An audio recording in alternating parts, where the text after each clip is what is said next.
Hey everyone, we got Dave and Demetri here from Thonic. We know that it's been a second, but here we are with the Thonic update. So for this update, there's a couple things that we wanted to touch on. The first is reports.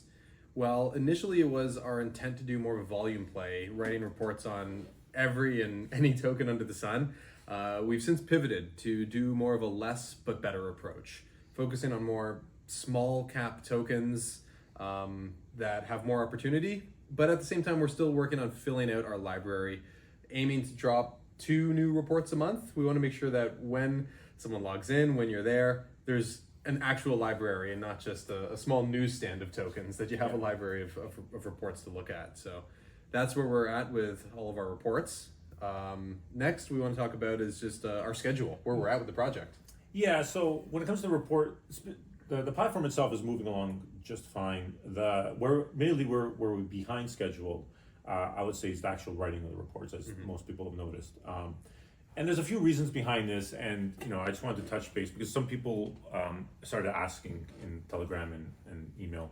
So, originally when we were promoting the project and launching the token itself, we had a lot of people that were interested, industry experts that were interested in writing these reports, and a lot of these people are professionals, and a lot of them also write reports for actual hedge funds. Professionals with reputations, with reports tied to their name. Yes, exactly.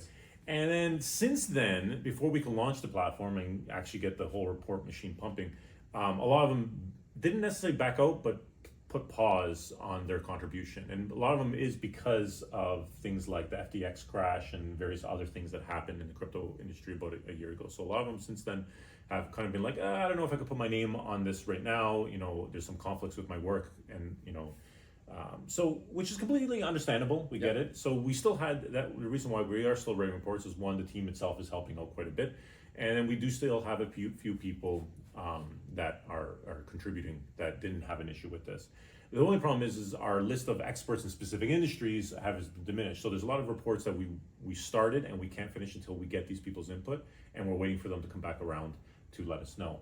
Now, that being said, we started noticing that a lot of them are reappearing. We reached out to a bunch of them again, and now that the crypto industry is doing well again, they're now not so afraid to slap their name on a crypto product or writing a report on it. So we'll begin to see a better momentum with some of these reports moving forward. Awesome. And speaking of reports, just to touch base on the success of our Squirrel token report.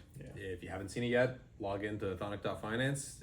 You can sign up for free to check out the report. But it was a report on a pre-sale and a project. And well, the good news and bad news is that the spots that were allocated for Thonic members have all been filled up. So if you didn't take advantage of it, too bad, sorry. If you did, congratulations. But you can still get in on the project if you think it's a good idea, after reading the Thonic report, of course, to invest in the pre-sale of the token itself that's behind the project itself. So we're glad everyone seemed to enjoy it, that you found some value of it, and we've got a lot more like it.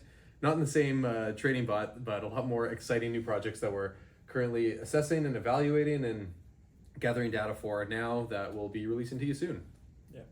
The last thing we want to talk about is burning.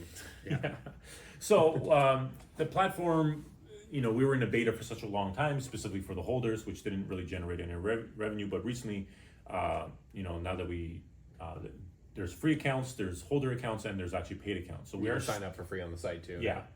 So we're starting to see a small amount of profit, and the way the platform was designed and built was that after a certain amount of profit, it triggers a buy and burn. So I believe we're pretty close to seeing our first buy and burn from the platform, which is great, and hopefully to become a lot more frequent once they hit those quota numbers. Now, the one thing also about burning we wanted to mention is that originally when we launched the token, we allocated a bunch of tokens for specific things. Like there's a small set of team tokens. I think that was like 5% or something like that. And then there's like for different departments. And liquidity. Like the marketing department, development department, where only the rewards would essentially be funded. They would never be sold. We also allocated a bunch to something called exchanges. Now, when we launched this project, we put those aside because it was a very common thing that we saw people doing, but not until we started reaching out and talking to these exchanges did we realize that it's actually a bad idea.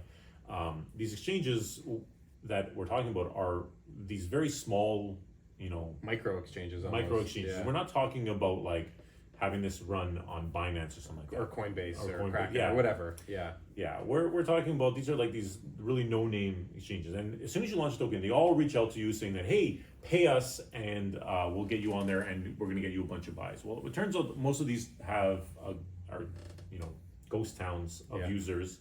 They want $5, $10, $25,000 to list your tokens, and they're pretty much money grabs.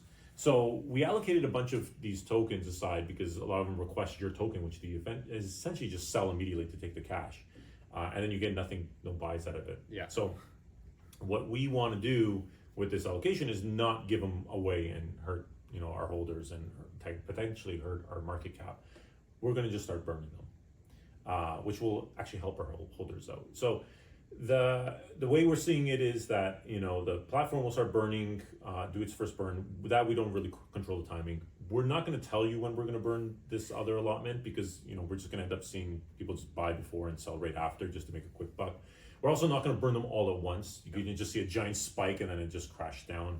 We're going to pretty much try to burn some every single month until we've burnt them all. So I would say between now and then in the year, with additional burns, we'll probably see a decrease in at least 10%. But overall, Of the total circulating supply of yes, tokens. of the circulating supply, yeah. But even after this year, we'll probably continue to go because if I don't want it to see giant spikes on a monthly basis either. So if depending on how the price increases, we'll probably decrease that amount, but continuously burn. So it could even be up to 20%. In the next year and a half or 2 years. So that's great news for holders that want to see their token slowly increasing in value, and for everyone in the Thonic community. As always, if you have any tokens that you think we should be aware of, if you have any people that you think could write some reports, if you have any questions, anything at all, please leave a comment, send Demetri and I an email. We respond to all of them, and we appreciate all your feedback. This has been Dave and Demetri from Thonic, and we'll catch you next time.